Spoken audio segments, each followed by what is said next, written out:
Praise the Lord everyone. आज के मनन में पुनः आप सभी का मैं स्वागत करता हूं। मेरे प्रियो, आइए हम सब अपने मनों को परमेश्वर के वचन की ओर केंद्रित करें। मेरे प्रियो, आज मैं आपसे बात करने जा रहा हूं कि परमेश्वर अक्सर देर करता है पर अंधेर नहीं। कई बार हम प्रार्थना तो करते हैं, रोते हैं, इंतजार करते हैं, लेकिन लगता है कि कई बार परमेश्वर चुप है। और कई बार हम ये सोचने लगते हैं कि प्रभु, आपने अभी तक हमारी प्रार्थनाओं का उत्तर क्यों नहीं दिया। मेरे प्रियो, परमेश्वर के वचन में इन्हीं बातों का जिक्र हमको मिलता है जब कई बार हमारे जीवनों में उथल पुथल चलती है। परमेश्वर का वचन मुझे और आपको यूहन्ना के सुसमाचार उसके 11वें अध्याय के 144वें पद में इन्हीं बातों के विषय में बयां करता है, जहां पर वर्णन है कि मार्था और मरियम ने भी यही महसूस किया था जब उनका भाई लाजर मर गया था। उन्होंने प्रभु यीशु मसीह को बुलाया क्योंकि उनका भाई लाजर काफी दिनों से बीमार था। लेकिन वचन कहता है कि यीशु मसीह उनकी विनती को सुनकर तुरंत लाजर यानी कि मरियम और मार्था के घर नहीं गए। दिन बीतते गए, वक्त निकलता गया और वक्त के साथ साथ समय भी निकलता गया और अंततः यह हुआ कि लाजर मर गया। लोगों की उम्मीद खत्म हो गई और सबको लगा कि अब बहुत देर हो चुकी है। लेकिन परमेश्वर जहां देरी दिखाता है तो उसके पीछे उसका कुछ मकसद और एक उद्देश्य होता है, जो कई बार मेरे और आपके जीवन के लिए भलाई को लेकर आता है। वही अपना सबसे बड़ा आश्चर्य कर्म मेरे और आपके जीवन के लिए तैयार कर रहा होता है, जब मुझे और आपको ये लगता है कि हमारी प्रार्थनाओं का जवाब हमको बहुत देरी से मिल रहा है या नहीं मिल रहा है। जब प्रभु यीशु मसीह आए तो उन्होंने सिर्फ बीमारी ही को नहीं पर मौत को भी हरा दिया। मरियम और मार्था सिर्फ ये सोच रहे थे कि प्रभु यीशु मसीह आकर उसके भाई लाजर को स्वस्थ कर दें, लेकिन वो ये भूल गए थे कि प्रभु यीशु मसीह उन बीमारियों से भी बढ़कर सामर्थी प्रभु है, जो मौत पर भी अपने अधिकार को रखता है।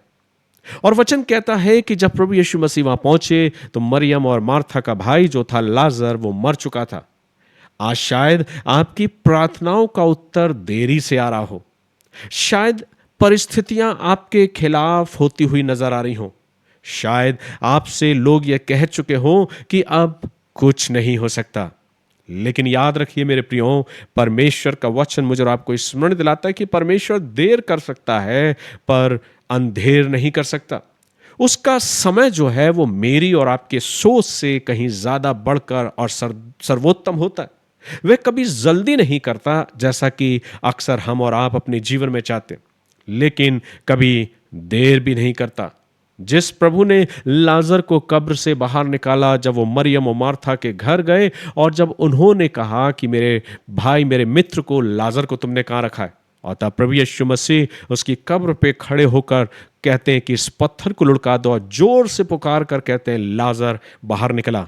प्रभु यीशु मसीह की आवाज को सुनकर लाजर बाहर निकल आता और कहते हैं कि उसके बंधनों को खोल दो और उसे जाने दो।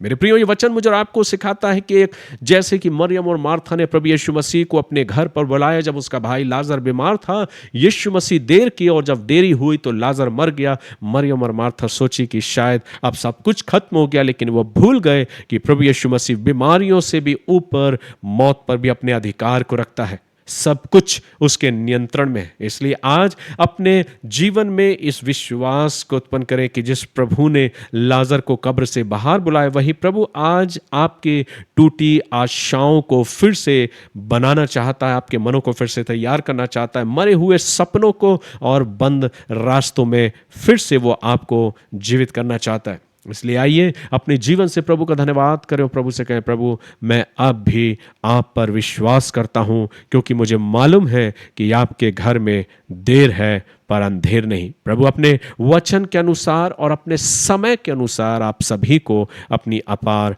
आशीषों से परिपूर्ण करें और आप अपने जीवन में उस परमेश्वर के, उस प्रभु के जो मेरा और आपका उद्धार करता है, उसके अद्भुत और आश्चर्य कर्मों को देखने पाए। प्रभु इन वचनों के द्वारा आप सभी को आशीष दे। God bless you.